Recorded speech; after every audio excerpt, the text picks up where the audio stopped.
하나님께서 우리에게 주신 말씀 시편 16편 3절에서 11절까지 말씀입니다. 구약성경 812쪽이 되겠습니다.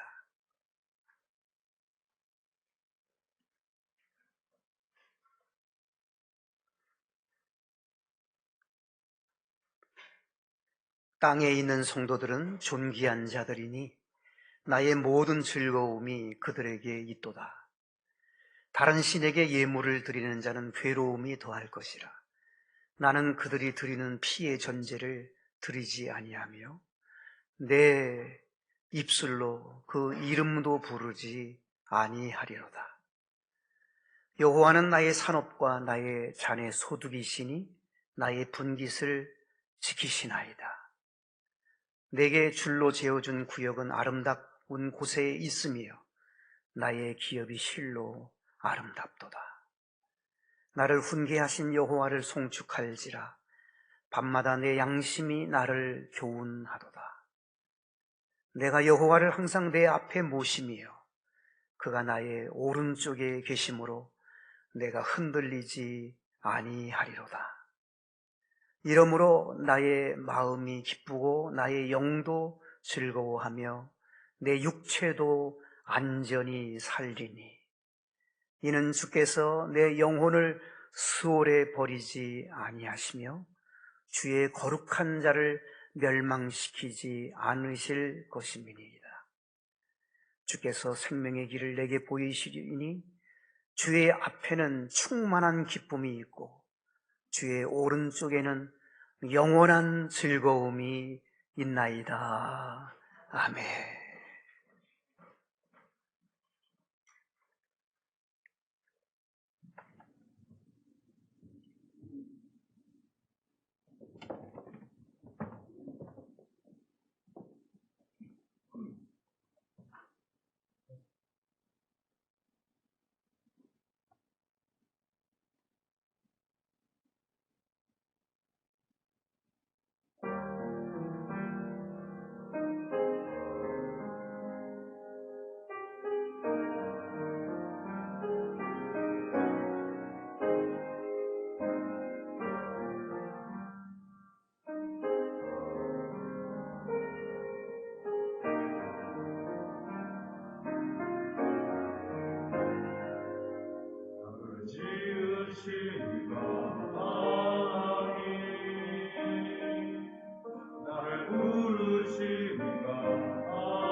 은혜로우신 하나님 아버지 감사드립니다. 아버지 앞에 우리 시온 찬양대의 귀한 은혜의 찬송을 올려드리게 해주시고 우리 함께 은혜되게 해주셔서 감사합니다. 이 시간에도 주의 말씀을 사모하오니 하나님 말씀을 베풀어 주옵소서. 예수님의 이름으로 기도드리옵나이다. 아멘. 땅에 있는 성도들은 존귀한 자들입니다. 오늘 제목이 본문 3절 말씀 그대로입니다. 오늘 본문 3절에 보면 땅에 있는 성도들은 존귀한 자들이니 라고 말씀합니다. 성도는 하늘나라에만 있지 않고 땅에도 있습니다. 이 땅에서 성도로서 삶을 살던 사람들이 하나님 나라로 갑니다. 그런데 존귀한 자가 성도인데 하늘에 있는 성도가 존귀한 것이 아니라 오늘 본문에 땅에 있는 성도들이 존귀하다 말씀합니다. 존귀한이라는 이 단어는 또 다른 뜻이 고귀하다 그런 뜻이 있습니다. 존귀한 자, 고귀한 자가 땅에 있는 성도들이라고 말씀을 합니다. 어떤 성도가 어떠한 존재이기에 존귀하고 고귀할까요? 성도라고 하는 단어는 한문으로 풀면 쉽게 풀립니다. 성스러울 성자에 무리도예요. 성스러운 무리들.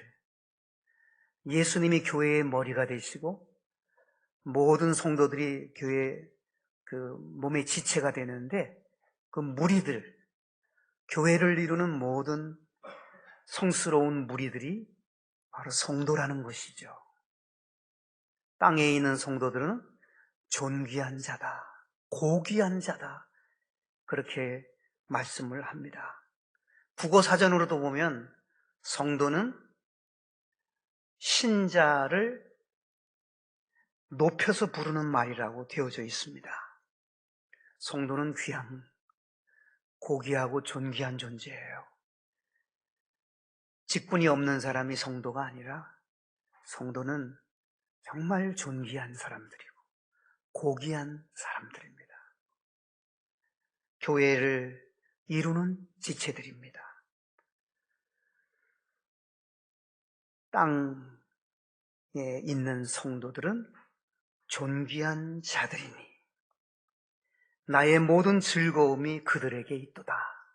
3절에 우리 하나님이 나의 모든 즐거움이 성도들에게 있다고 말씀했어요. 하나님의 기쁨, 하나님의 즐거움이 성도들에게 있다고 말씀합니다. 이해하기 쉽게 생각한다면 할아버지 할머니들이 손주들이 너무 이쁘잖아요.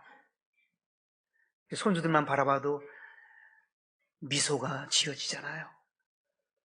우리 하나님께서도 성도들을 보실 때에 나의 모든 즐거움이 성도들에게 있다는 거예요. 하나님의 기쁨이 성도에게 있다는 거예요. 그러니까 성도가 얼마나 존귀한 존재이고 고귀한 존재임을, 땅에 있는 성도들이 얼마나 귀한 존재임을 우리는 알 수가 있습니다. 그러면 얼마나 우리 하나님이 성도를 존귀하게 여기시고 고귀하게 여기시는지 오늘 본문은 두 번째로 살펴볼 문제고요. 오늘 본문 밖에 있는 성경 구절을 통해서 하나님이 성도를 얼마나 존귀하게 여기시는지 몇 구절들을 먼저 살펴보겠습니다. 시편 37편 28절 말씀을 보면은 이렇게 말씀을 합니다. 여호와께서 성도를 버리지 아니하심이로다. 하나님은 성도를 절대 버리지 않습니다. 얼마나 놀라운 은총입니까? 하나님이 너무 사랑하기 때문에 성도를 버리지 않는다 그러셨습니다. 시편 50편 5절 말씀에도 보면 나의 성도들을 내 앞에 모으라. 성도들을 모으래요. 그들은 제사로 나와 언약한 이들이니라. 예배로 나와 언약을 맺은 자들이라는 거예요. 성도는 하나님과 예배로 언약을 맺었어요. 예배를 통해서 만나주겠다고, 예배를 통해서 역사하겠다고, 예배를 통해서 도우시겠다고, 예배를 통해서 함께 하시겠다고 하신 그 언약, 그 약속을 맺은 자들이 하나님과 성도들 맺은 언약이라고 말씀합니다. 그처럼 성도는 특별한 존재인 것입니다. 시편 97편 10절 말씀에도 보면 성도의 영혼을 보존하신다. 보존이란다는 단어는 지켜주신다는 말이에요. 하나님은 성도의 영혼을 지켜주세요. 육신뿐만 아니라 영혼도 지켜주시는 하나님입니다. 잠언 2장 8절에도 보면 성도들의 길을 보존하려 하십니다. 하나님은 성도들의 가는 길을 지켜주신다. 보존이라는 단어는 지켜주신다는 뜻이에요. 성도들의 가는 길을 하나님이 지켜주신다고 말씀했습니다. 우리들이 가는 길을 하나님은 지켜주시는 분이십니다. 시편 149편 9절에도 보면 놀라운 말씀이 나옵니다. 영광은 그의 모든 성도에게 있도다. 할렐루야 그랬어요. 영광이 누구에게 있다고요? 성도에게 있대요. 하나님은 성도들에게 영광을 허락하신다는 거예요. 할렐루야라는 단어까지도 사용하고 있습니다. 뿐만 아니라 다니엘 7장 18절에도 보면 지극히 높으신 이의 성도들이 나라를 얻으리니, 성도가 뭐를 얻어요? 나라를 얻어요. 하나님의 나라 천국을 얻으리니 그 누림이, 누려요. 얻는 것을 끝나는 것이 아니라 누림이 있어요. 하나님 나라의 아들로 딸로 하나님 나라에서 왕같은 제사장으로 그 누림이 영원하고 영원하고 영원하리라. 성도가 이렇게 영광스러운 존재라는 거예요. 다니엘 7장 22절 말씀에도 보면 이렇게 말씀합니다.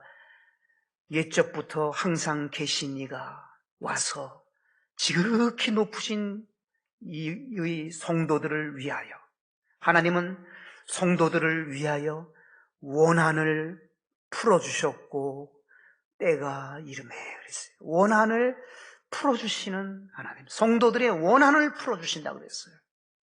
성도들 편에 서신다는 거예요. 성도들의 그 아픔, 고통, 역경, 환난, 성도들이 겪은 그 원한까지도 하나님이 풀어주시겠다고. 풀어준다는 말은 권리를 찾아주신다는 원문의 의미가 있습니다. 성도들의 권리를 찾아주시는 하나님이시라고 말씀하고 있습니다. 뿐만 아니라 로마서 8장 27절 말씀에도 보면 하나님께서 성령님이 성도들을 위해서, 성령이 하나님의 뜻대로 성도를 위하여 간구하십니다. 성령님이 성도를 위해서 간절히 기도하신다는 거예요. 얼마나 성도가 귀하면 성령님이 성도를 위해서 간절히 기도해 주신답니다. 그뿐만이 아닙니다. 고린도후서 1장 1절과 2절에 보면 연이어서 모든 성도에게 하나님 우리 아버지와 주 예수 그리스도로부터 은혜와 평강이 있기를 원하노라. 모든 성도에게는 은혜가 임합니다. 평강이 있기를 원한다고 그렇게 말씀하고 있습니다. 뿐만 아니라 데살로니가전서 3장 13절 말씀에 보면 우리 주 예수께서 그의 모든 성도들과 함께 강림하실 때, 여러분 예수님이 이 땅에 강림하셔요. 언제일지 모르지만 우리가 주 예수여 어서 오시옵소서 마라나타라고 고백을 하잖아요. 주님이 이 땅에 오시는 강림하실 때에 예수님이 혼자 오시는 것이 아니라 모든 성도들과 함께 강림하신다고 그랬어요. 먼저 천국에 올라간 성도들과 함께 주님이 재림하시고 강림하신다고 말씀하셨습니다. 그 영광의 자리에 성도들을 대동하신다는 거예요. 성도들은 이처럼 영광스러운 존재들임을 알 수가 있습니다. 요한계시록 5장 8절에도 보면 이렇게 말씀합니다. 향이 가득한 금대접을 가졌으니 이 향은 성도의 기도들이라. 성도의 기도가 얼마나 중요한지, 성도들의 기도들은 금대접에 가득히 담긴 향과 같대요. 여러분, 성도의 기도가 향이래요. 하나님을 기쁘시게 하는 향기래요. 그런데 그것을 금대접에 담았다는 거예요. 성도의 기도가 이처럼 이렇게 귀한 거예요. 성도의 사명을 감당하는 것은 기도해야 그 사명을 감당하는 거예요. 금대접에 담을 만한 그 귀한 거예요. 요한계시록 8장 4절에도 보면 이렇게 말씀합니다. 향연이 성도의 기도와 함께 천사의 손으로부터 하나님 앞으로 올라가는지라. 천사들의 손에 뭐가 들려져 있냐면 금대접이 들려져 있어요. 그 안에 뭐가 들어가 있어요? 성도의 기도가 담겨져 있는데 그것을 가지고 하나님 앞으로 올라간대요, 천사들이. 그런데 일주일 내내 기도도 잘 안 했으면 빈 그 금대접을 가지고 천사가 올라가는 수밖에 없는 거예요. 기도로 가득 채울 때 그 금대접을 가지고 천사가 신이 나서 하나님 앞에 우리를 보좌하기 위해서, 우리를 수종들기 위해서 하나님이 보내준 천사들이 그것을 가지고 하나님의 얼굴을 항상 베옵는 것입니다. 뿐만 아니라 요한계시록 19장 8절에 보면 성도들의 옷이 있어요. 그 옷은 빛나고 깨끗한 세마포 옷을 입도록 허락하셨으니 이 세마포 옷은 성도들의 옳은 행실이로다. 성도들의 옳은 행실을 행할 때마다 깨끗하고 빛나는 세마포 옷을 짓게 되는 거예요. 천국 혼인 예복을 짓는 거예요. 성도들의 옳은 행실이 있을 때 빛나는 옷이 만들어지고 깨끗한 옷이 만들어져서 그것을 입을 수 있게 된다는 말씀입니다. 시편 116편 15절에도 보면 성도의 죽는 것을 여호와께서 귀중히 보시는도다. 하나님은 성도가 죽는 것을 귀중히 보신대요. 왜냐하면 천국 입성하는 거니까. 하나님의 자녀가, 영광의 그 자녀들이, 왕노릇할 그 자녀들이 죽으니까, 천국에 올라오니까, 본 나라에, 영원히 살 나라에 올라오니까 천사들이 나팔을 불면서 맞이하는 거거든요. 그러니까 성도의 죽는 것은 여호와께서 귀중히 보시는 거예요. 죽음이 무의미한 것이 아니에요. 죽음이 너무너무 귀하다고 말씀하고 있습니다. 뿐만 아니라 신명기 33장 3절에 보면 성도는 어떤 모습을 가지고 있느냐. 모든 성도는 주의 발 아래 앉아서 주의 말씀을 받는도다. 여러분 말씀을 지금 받고 계십니까? 그러면 여러분 성도입니다. 성도는 말씀을 받는 사람이에요. 나에게 주는 말씀을 받는 사람이 성도예요. 신명기 14장 12절을 마지막으로 보면 요한계시록 14장 12절입니다. 요한계시록 14장 12절에 보면 성도들은 인내가 있다 그랬어요. 성도는 인내가 있어야 돼요. 성도들의 인내가 여기 있나니 그들은 어떤 인내가 있어요? 하나님의 계명과 예수에 대한 믿음을 지키는 자다. 성도의 인내는 하나님의 계명을 지키고 예수님에 대한 믿음을 지키는, 목에 칼이 들어와도 예수님에 대한 믿음을 지키는 자들, 하나님이 말씀하신 그 계명을 철저하게 지켜가는 그런 사람들이 성도들의 인내라고 말씀하고 있어요. 하나님의 계명을 저버리고 자기 마음대로 자기 멋대로 살아가고 예수님에 대한 믿음도 저버리고 살아간다면 성도라 할 수 없습니다. 성도는 예수님에 대한 믿음을 지키는 사람입니다. 하나님의 계명을 지키는 자들이 바로 성도입니다. 기도하는 자가 성도입니다. 여러분 성도는 영광스럽습니다. 존귀합니다.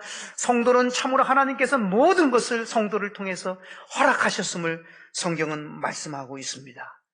그렇다면 오늘 본문으로 돌아와서 성도의 삶은 구체적으로 어떠해야 하는지 오늘 본문을 통해서 살펴보겠습니다. 성도의 삶은 어떠한 삶이 되어야 될까요? 첫째로, 성도의 삶은 신앙을 지키는 사람입니다. 성도는 신앙을 지킵니다. 조금 전에 우리가 불렀던 찬송가 1절에도 보면 환난과 핍박 중에도 성도는 신앙 지켰네. 그 찬송을 불렀잖아요. 성도는 뭘 보고 할 수 있냐면 환난과 핍박 중에도 신앙을 지키고 믿음을 지키는 사람들입니다. 오늘 시편 16편 작은 소제목을 보면 뭐라고 되어 있어요? 다윗의 믹담이라고 되어 있어요. 믹담. 이 믹담이라는 단어는 철에 새겼다, 기둥에 새겼다 그런 뜻을 가지고 있는 단어예요. 다윗이 하나님이 주신 말씀을 철에 새겼어요. 철. 쇠에 새기고 기둥에 새겼어요. 하나님이 주신 말씀. 그게 시편 16편이에요. 시편 16편을 받고 다윗이 너무 감동이 돼가지고 철에 새겼어요. 쇠에 새기고 기둥에 새겼다는 뜻이 다윗의 믹담이라는 뜻이에요. 그러니까 너무도 중요하고 너무도 귀한 말씀이니까 철에 새기고 기둥에 새겼는데 이 말씀을 다윗은 새기고 그 말씀을 잘 지켜갔습니다. 그런데 다윗의 아들 솔로몬은 이 말씀을 나이 들어서 지키지 않아요. 그것이 4절이에요. 4절 말씀을 보면은 뭐라고 되어 있습니까? 다른 신에게 예물을 드리는 자는 괴로움이 더할 것이라. 나는 그들이 드리는 피의 전제를 드리지 아니하며 내 입술로 그 이름도 부르지 아니하리로다. 다윗의 고백이거든요. 다윗이 하나님께로부터 받은 말씀을 통해서 그렇게 고백을 합니다. 내가 다른 신에게 예물을 드리고 다른 신의 이름을 부르면 괴로움이 더하고 나는 하나님을 배반하는 사람이 된다고 그런 고백을 하고 있어요. 그런데 그래서 다윗은 이것을 잘 지켰는데요. 솔로몬은 나이가 들어가지고 이걸 지키지 못해요. 열왕기상 11장 3절에 그 말씀이 있어요. 열왕기상 11장 3절에 보면 솔로몬은 후궁이 700명이고 첩이 300명이라고 했어요. 솔로몬 곁에는 여인이 1000명이 있었어요. 후궁이 700, 첩이 300인데 그게 어떻게 해서 뽑았냐 하면요. 주변 이방 나라에 왕족이라고 하는 왕족 여성들은 전부 자기 곁에 뒀어요. 평화를 위해서. 이스라엘 나라, 유대 나라의 평화를 위해서 솔로몬은 이방 나라, 잡신을 섬기는 이방 나라의 왕족에 속하 있는 여성들을 전부 그가 후궁으로, 첩으로 곁에 두은 거예요. 그게 1000명이나 돼요. 그런데 이 후궁과 첩들이 그냥 빈몸으로 온 것이 아니라 잡신을 가지고 왔어요. 잡신을 가지고 왔는데 그것을 가지고 솔로몬을 설득시켜서 나중에 솔로몬이 넘어갑니다. 왕의 마음이 돌아서요. 하나님께 향했던 그 마음이 나이 들어서 솔로몬이 그 여인들이 보여주는 그 우상과 손을 잡고 그래서 온전치 못한 노년의 삶을 솔로몬이 살다가 그는 비참하게 죽지요. 전도서를 솔로몬이 썼습니다. 전도서 1장 2절에 보면 그 한 구절 속에 헛되다는 말이 5번 나와요. 헛되고 헛되며 헛되고 헛되니 모든 것이 헛되도다. 솔로몬의 고백이에요. 솔로몬이 여인 1000명을 곁에 두고 그리고 많은 재물을 가지고 그냥 전무후무한 지혜를 가지고 나라를 다스리고 별짓 다 했지만 하나님을 떠난 인생, 하나님 없는 인생은 헛되고 헛되니 헛되고 헛되며 헛되고 헛되니 모든 것이 헛되다고 솔로몬은 그렇게 고백을 한 거예요. 여러분 그렇습니다. 성도는 신앙을 지켜야 됩니다. 오직 하나님 외에는 없습니다. 오직 하나님만이 전부입니다. 그것이 신앙을 지키는 것입니다. 하나님을 떠나고 이것도 좋고 저것도 좋은 것은 여러분 그것은 성도가 아니에요. 괴로움이 더할 것이에요. 그의 말미는 비참하게 되는 거예요. 오직 하나님만 섬기는 신앙, 그것이 성도의 신앙인 것입니다. 그런 성도가 존귀한 자들이에요. 두 번째로 성도는 훈계와 교훈을 받는 사람들입니다. 7절입니다. 성도는 훈계와 교훈을 받아요. 나를 훈계하신 여호와를 송축할지라. 밤마다 내 양심이 나를 교훈하도다. 다윗을 훈계하신 하나님, 다윗의 마음, 양심을 찔러 가시면서 교훈하셨던 하나님, 깨우쳐 주셨던 그 하나님. 성도는 훈계와 교훈을 받는 사람. 여러분 잠언은 지혜서잖아요. 지혜서에 유난히 많이 다루고 있는 말씀이 훈계라는 단어를 많이 써요.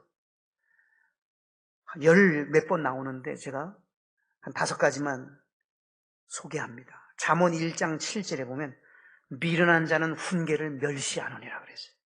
미련한 자는 훈계를 멸시해요. 잠언 4장 13절 훈계를 굳게 잡아 놓치지 말고 지키라. 이것이 내 생명이니라. 훈계를 잡으래요. 훈계를 내 것으로 삼으면 그것이 생명이 된다 그랬어요. 잠언 5장 23절 훈계를 받지 아니함으로 말미암아 죽겠고 죽는다 그랬어요. 잠언 8장 10절 너희가 은을 받지 말고 나의 훈계를 받으라. 너희들이 돈을 받으려고 하지 말고 훈계를 받으려고 하라 그랬어요. 잠언 8장 33절에도 보면 훈계를 들어서 지혜를 얻으라 그랬어요. 이처럼 훈계가 중요해요. 다윗은 정말 하나님이 주신 훈계를 받은 사람이에요. 누구를 통해서 훈계를 받았습니까? 무명의 선지자 나단 선지자를 통해서 책망과 훈계를 받잖아요. 어느 날 나단 선지자, 무명의 선지자가 딱 와서 여러분 통일 왕국의 왕이에요. 다윗은 엄청난 왕이에요. 대단한 사람입니다. 전제군주 시대예요. 왕이 이렇게 하면 죽어요. 그 누구든지. 그 왕 앞에 무명의 선지자 나단이 와서 하는 말이 왕은 하나님 앞에 범죄했다는 거예요. 왕은 우리아의 아내 밧세바를 봉하고 우리아를 전쟁터에 나가 죽게 했다는 거예요. 그 말을 딱 들었습니다. 여러분 지도새도 모르게 비밀을 알고 있는 나단 선지자를 없앨 수 있었습니다. 그런데 다윗은요 위대한 거예요. 왕 위에서 내려와서 침상을 적시며 눈물로 기도하면서 하나님 성령을 내게서 거두지 말아 주십시오. 성령님이 나를 떠나면 나는 끝장난 인생입니다. 성령님이 내게 떠나가면 나는 빈껍데기입니다. 나를 새롭게 해주시고 성령님 나에게서 떠나지 않게 해달라고 눈물을 흘러 그렇게 기도를 합니다. 그뿐만이 아니라 다윗은요 나중에 자기 아들을 낳고 그 선지자 이름을 갖다 붙여요. 나단이라고 이름을 붙여요. 왜냐하면 그 시대에 유대에는 이런 전통이 있었습니다. 자기가 가장 존경하는 사람의 이름을 자기가 낳은 자식에게 붙여주는 그러한 풍습이 있었어요. 다윗은 무명의 선지자 나단이지만 그 나단 선지자를 너무 존경해서 나단 때문에 자기가 바로 섰다는 거예요. 나단 아니었으면 자기 인생은 끝장났다는 거예요. 나단으로 인해서 그의 인생이 새로워졌다고 그렇게 고백하면서 나단이라고 자기 아들을 나단이라고 이름을 줘요. 그래서 다윗은 하나님이 내 마음에 합한 자라는 말을 하신 것입니다. 내 뜻을 너를 통해서 다 이루겠다고 말씀하신 거예요. 여러분 다윗은 책망과 훈계를 잘 받았던 사람이에요. 상대도 안 되는 사람이 하는 말도 하나님의 말씀으로 알고 받았던 사람이 다윗이에요. 하나님은 그 다윗을 세우셨어요. 영광스럽게 만들어 주셨습니다. 성도는 훈계와 교훈을 받는 사람들입니다. 하나 더, 성도는 여호와 하나님을 항상 자기 앞에 모십니다. 8절입니다. 8절 말씀, 내가 여호와를 항상 내 앞에 모심이에요. 성도는요 하나님을 항상 자기 앞에 모셔요. 항상이란 말을 주목해야 돼요.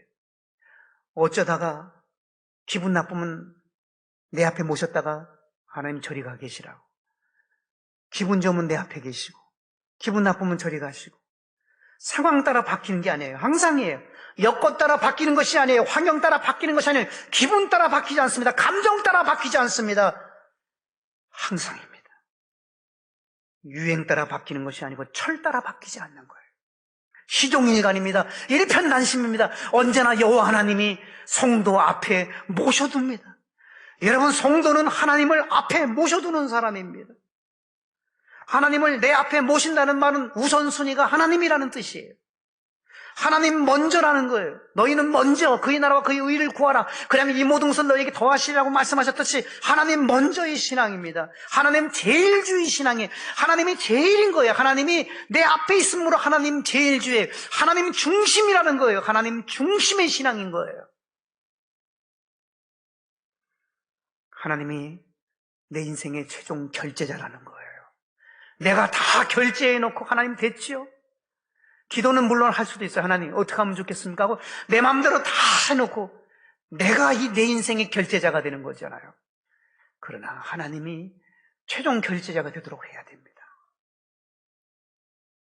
그것이 하나님을 성도 앞에 두고 살아가는 성도의 모습인 것입니다. 하나님 되게 해드려야 됩니다. 여러분, 하나님이 하나님 되게 해드리려면 내 앞에 모셔야 됩니다. 그리고 하나님의 그 권위를 인정해드리고 하나님의 그 우선순위를 인정해드릴 수 있어야 됩니다. 다윗은 항상 그러했습니다. 다윗은 조그마한 일을 할 때도 큰 일을 할 때에도 하나님 올라가도 되겠습니까? 여러분 성경 보세요. 계속 그런 말씀 나오죠. 하나님 올라가도 되겠습니까? 한 내려가도 되겠습니까? 다윗이 계속 그렇게 하는 게 여쭤보잖아요. 치러 갈까요? 어떻게 할까요? 하나님 앞에서 다윗은 철저하게 하나님에게 최종 결정을 물었습니다. 제가를 하나님께로부터 받았습니다. 하나님께 인준받고 움직였던 사람이 다윗이었습니다. 여러분, 성도는 항상 하나님을 앞에 모시는 사람입니다. 하나님을 하나님으로 인정해드리는 사람입니다. 하나님 중심으로 살고 하나님 제일주의를 살고 하나님 먼저의 신앙으로 살아가는 사람인 것입니다. 어떻습니까? 나는 정말 성도로 살아가고 있습니까?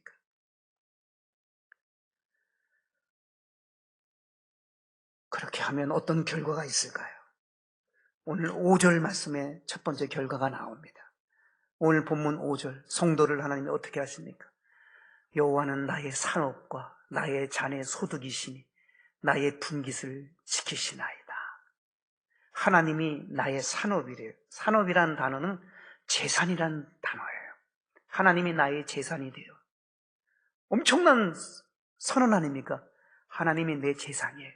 모든 거 다 가지고 계시는 그분이 나의 재산이고 나의 소득이시고 나의 분깃이고 축복의 몫이라는 거예요. 분깃이라는 단어가. 하나님은 내 재산이시고 하나님은 나의 소득이시고 하나님은 나의 축복의 몫입니다. 하나님이 지키시나이다. 이 지키시나이다라는 말은 꼭 붙잡고 계신다는 거예요. 하나님이 나의 재산이시고 나의 소득이시고 나의 축복의 몫이 되시는데 하나님이 그것을 꼭 붙잡고 계신다. 모든 쓸 것을 채우시고 필요를 하나님이 채우신다는 말씀이잖아요. 성도로 살 때에 하나님이 이러한 은총을 주시겠다고 오늘 본문은 말씀합니다. 6절 말씀도 볼까요? 두 번째로 성도에게 주시는 약속이 나옵니다. 은총이 있습니다. 내게 줄로 재어준 구역은 아름다운 곳에 있으며 나의 기업이 실로 아름답도다. 여러분 기업이 있어요? 무슨 기업입니까? 기업 이름 좀 말씀해 보십시오. 상주 기업입니까? 신봉 기업입니까? 여러분들에게 기업을 하나님이 줄로 재어주고 준 구역과 아름다운 곳에 기업이 있다는 거예요. 이 아름답다는 단어는 좋다는 의미예요. 좋고 아름다운 것을 기업으로, 좋고 아름답고 좋은 기업을 내 몫으로, 여러분의 몫으로, 성도의 몫으로 주셨다는 의미예요. 말씀이에요. 성도 되면 끝이에요. 모든 게 다시 이루어지는 거예요. 성도에 초점 맞추면 됩니다. 내가 성도가 되어야 되는 것입니다. 8절에도 보면 이렇게 말씀합니다. 내가 여호와를 항상 내 앞에 모셨더니 하나님이 내 오른쪽에 계신다는 거예요. 오른쪽에 계신다는 말은 바른 편에, 내 언제나 바른 편에는 하나님이 계신다는 거예요. 내 바른 쪽에는 하나님이 언제나 계셔서 내가 흔들리지 않게 하신다는 거예요. 흔들리면 무너집니다. 흔들리지 않도록, 견고하도록, 요동치 않도록 하나님이 굳게 흔들리지 않게 해 주신다고 하셨습니다. 뿐만 아닙니다. 9절에 보면 뭐라고 말씀합니까? 9절 말씀에 보면 이러므로 나의 마음이 기쁘고 나의 영도 즐거워하며 내 육체도 안전히 살리니. 마음과 영과 육체가 나와요. 마음, 영, 육체. 마음과 영과 육체가 어떻게 된다고요? 기쁘고 즐겁고 안전하게 살게 해주신다는 거예요. 우리가 필요한 모든 것이 다 담겨져 있어요. 기쁘게 살아야 되잖아요. 즐겁게 살아야 되잖아요. 안전하게 살아야 되잖아요. 욕심만이 아니라 영혼도, 우리의 마음도, 우리 영도 기쁘고 즐겁고 안전하게 살 수 있는 길이 성도에게 있다고 말씀하고 있습니다. 뿐만 아니라 10절 말씀을 보십시오. 성도는 지옥에 버리지 않는다. 스올이라는 단어가 나와요. 이는 주께서 내 영혼을 스올에 버리지 않는다. 스올이라는 단어는 지옥으로 번역이 됩니다. 우리의 영혼을, 성도의 영혼을 지옥에 버리지 않습니다. 거룩한 자, 주의 거룩한 자는 성도입니다. 성도는 멸망시키지 않는다. 멸망치 않고 영생을 얻게 하려 하심이라. 우린 멸망당하지 않고 영생을 얻는 거예요. 마지막 11절을 주목해 보십시다. 11절 뭐라고 말씀하셨어요? 주께서 세 가지를 우리에게 주셔요.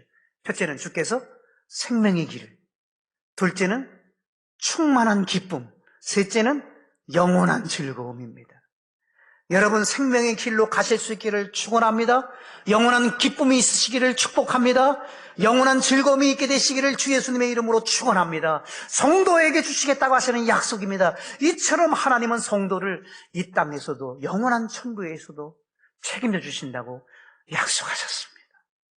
성도를 주목해보고 성도의 정체성을 살필 때, 성도의 정체성을 내가 정립할 때 이미 모든 것들은 다 이루어집니다. 기도하십시오.